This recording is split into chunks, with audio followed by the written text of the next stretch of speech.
Hi folks, so just thought I'd give you an update after a month of ownership and nearly 1200 miles since I got the car, and yeah, just go through the pros and cons and some of the issues that have cropped up since I've owned it. There has been, a few more than I expected.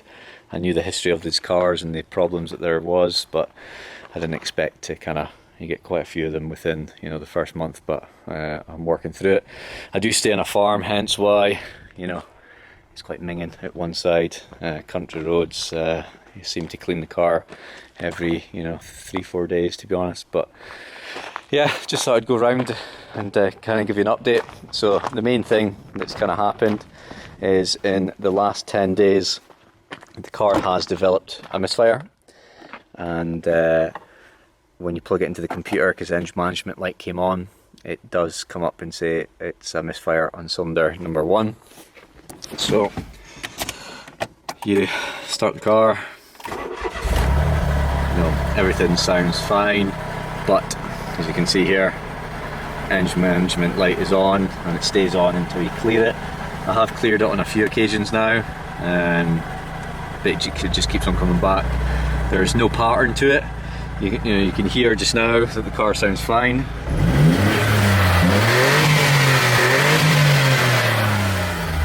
It sounds absolutely fine, and there's no issues, and like I say, there's no pattern, so you can accelerate hard, slow, whether it's hot or cold, whether the car's been running for 5 minutes, an hour, and it's just, it'll just randomly happen. You lose power, you hear that misfire sound, and you just pull to the side of the road, reset, turn off the car, start up again, and it goes away. And generally that does it once or twice in my journey home, which is about 50 miles. But like I say, it's only happened in the last 10 days. I did think that it was because I put standard fuel into the car. I had been running with Shell Optimax or Tesco, Shell V-Power, BP Optimax and Tesco, and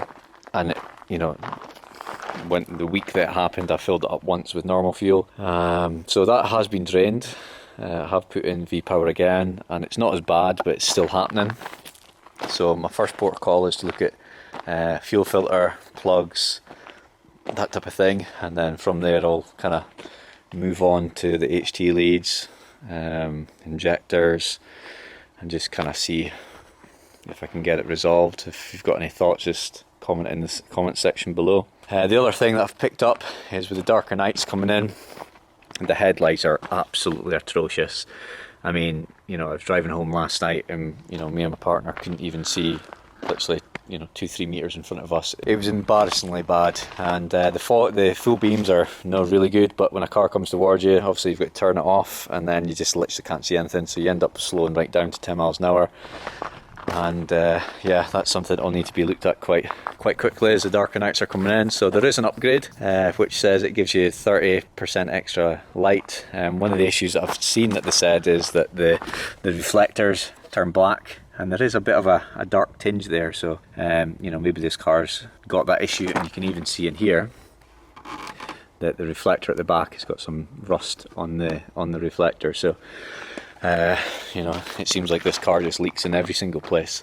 So yeah, I'll have to get that fixed quite quickly. So I've talked about the lights, the misfire. The other thing that's quite frustrating, I'll go round to the passenger seat, is that the roof must be leaking, because when I was hoovering at the car about 2 weeks ago, the carpet was absolutely soaking. So I got a few of these put in, and this one's only been in for 3 days, and you can see that it is pretty much wet already. You can see the condensation on the top. So I did buy an electric dehumidifier, so I'm going to stick that in the car probably this weekend, leave it in for 3-4 days on low, and that's what it says on the net to do. And this says don't be surprised if you get 8 to 10 litres of water out of it. So that's a little bit frustrating. There is a leak because it drips down in here. You can see the seats discoloured, so I wouldn't mind getting that resolved quite quickly, just because you know, I don't want it smelling of damp, and it is already starting to smell of damp. The other thing was in the passenger chute well, that's where the puncture repair kit is. This one didn't have the compressor in it, it was missing, along with a few other things, so I managed to get a second-hand one from a guy on the Smart Roadster Facebook page, so thank you very much to a gentleman that posted that up for a good price as well. So it just shows you that it's good to join these clubs. What else is there? I think that is about the issues, to be honest. Oh, the most annoying one actually is that the door handle doesn't actually open the car anymore. So looking on the net again, supposedly it's this pin here next to my pinky is slipped out of its holding point, which means that the wire rope doesn't have enough to pull the catch. So you've got to put down the windows and put your hand out and open it that way. You can see it's sticking, so that's one thing I need to fix quite quickly. I have bought some of the plastic, tools to get these out. So yeah, it's quite annoying, that one, to be honest. Here's another down here, another bag of desk lit stuff as well, just stuff behind the seat to try and get rid of that damp. While I've got the door open, the speakers, the sound system in here is dreadful.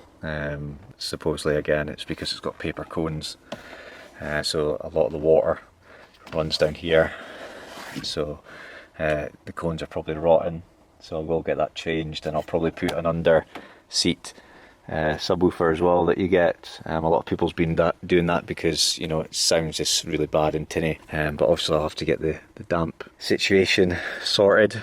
The roof as well looks really good at the front, and as you move back you can see it shrinks in the middle, so that's one thing, and it shrinks at both sides. This one side's probably the worst because you can see it's kind of fed under there.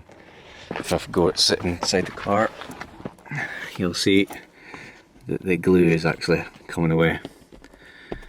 So yeah, supposedly the roof's about £300 to £400 to get fixed, so I'll probably do that next year once the cash is available. Again, probably change out the leather seats, to be honest. The other thing as well is I just won't get it just now, I got the I got these second hand from the same guy that I got the compressor from. So I got the dials, so you've got the boost on the left, temperature on the right. It's not so I can be a Ned and a boy racer to look at the boost. It's more so I can kind of monitor the water temperature, because when you're queuing in McDonald's or traffic, there is a worry that it's sitting overheating. So yeah, I just want this to kind of monitor it. So I'll probably install that again this weekend once I get a free moment. But to be honest, the car is a fantastic car. I absolutely love driving it. It's surprisingly nippy for the 700cc engine, but obviously this being the Brabus model and the finale version, it's got the 101 brake horsepower, so it is quite nippy, and the gearbox isn't as bad as what people make out, to be honest. I actually quite like it. So what I'll do is I'll probably come back and do a bit of filming when I'm installing the dials, changing things like the indicator lens that's cracked, and probably the headlights once I save up for those, and just kind of do a bit of documentary of how to do things. Yeah, so catch you later, bye.